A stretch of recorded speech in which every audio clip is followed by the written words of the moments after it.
తెలుగు వారికి తాజా సమాచారం అందించడానికి తొలి అడుగు వేస్తున్న న్యూస్1 తెలుగు ఛానల్ కు స్వాగతం. బాపట్ల జిల్లా కలెక్టర్ కు ఫిర్యాదు చేసిన శ్రీకామాక్షి కేర్ డాక్టర్ తాడివలస దేవరాజు.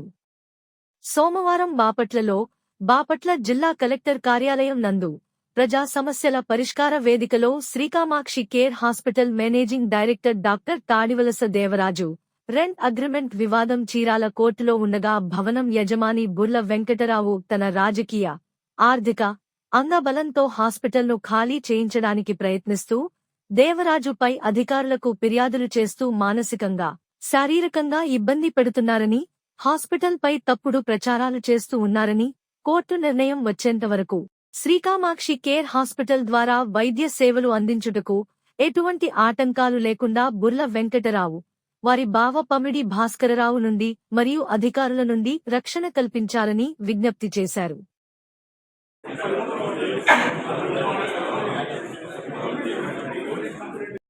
నమస్కారం. ఈరోజు నేను డాక్టర్ తాడివలస దేవరాజు, శ్రీ కామాక్షి కేర్ హాస్పిటల్లో మేనేజింగ్ డైరెక్టర్ని. మా hospital building rent agreement court పెండింగ్లో ఉన్నందువలన దానికి సంబంధించినటువంటి ఈ కోర్టు కాపీలని మరియు ఆ పర్మిషన్ కోర్టు ఏ నిర్ణయం అయితే తీసుకుంటుందో రెంట్ అగ్రిమెంట్ మీద, అప్పటి వరకు నాకు బుర్లా వెంకటరావు అనే వ్యక్తి, వాళ్ళ బావగారు పమిడి భాస్కరరావు నన్ను చాలా ఇబ్బంది పెడుతున్నారు. తనకున్నటువంటి రాజకీయంగా, ఆర్థికంగా మరియు అంగబలంతో మానసికంగా, శారీరకంగా, ఆరోగ్యపరంగా నన్ను ఇబ్బంది పెడుతూ అనేక రకమైనటువంటి ఫిర్యాదులు చేస్తూ నాకున్న హాస్పిటల్కి ఉన్నటువంటి పర్మిషన్స్ని క్యాన్సిల్ చేయడానికి తనకున్న ఆర్థిక బలంతో చాలామందిని ఇన్ఫ్లుయెన్స్ చేస్తూ నన్ను ఇబ్బంది పెడుతున్నారు. అదే విషయాన్ని కలెక్టర్ గారికి దృష్టికి తీసుకొని వచ్చాము. కోర్టులో రేపు 17వ తారీఖు కూడా హీరింగ్ ఉంది.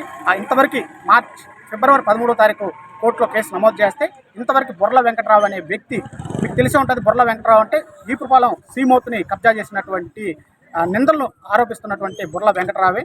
ఆ వెంకటరావే నన్ను కూడా ఆర్థిక బలంతో హింసిస్తూ ఉన్నాడు. అతని మీద నుండి నాకు రక్షణ కావాలని మరియు అధికారుల మీద కంప్లైంట్లు ఇస్తూ ప్రెజర్ పెడుతూ ఉన్నాడు. కోర్టులో ఉన్న విషయానికి కూడా తను రెస్పాండ్ కాకుండా అతని మీద నుండి మా కామాక్షి కేర్ హాస్పిటల్కి నాకు కోర్టు ఉత్తర్వులు వచ్చేంత వరకు నాకు రక్షణ కావాలని, కామాక్షి కేర్ హాస్పిటల్ని సవ్యంగా నడుపుకుంటూ పేద ప్రజలకి వైద్య సహాయ సహకారాలు అందించడానికి తన నుండి నాకు రక్షణ కావాలని ఇక్కడ ఉన్నటువంటి అధికారులకు మరియు డిఎంహెచ్ఓ గారికి కూడా విన్నవించుకోవడం జరిగింది. ఈ విషయాన్ని అందరికీ తెలియజేస్తూ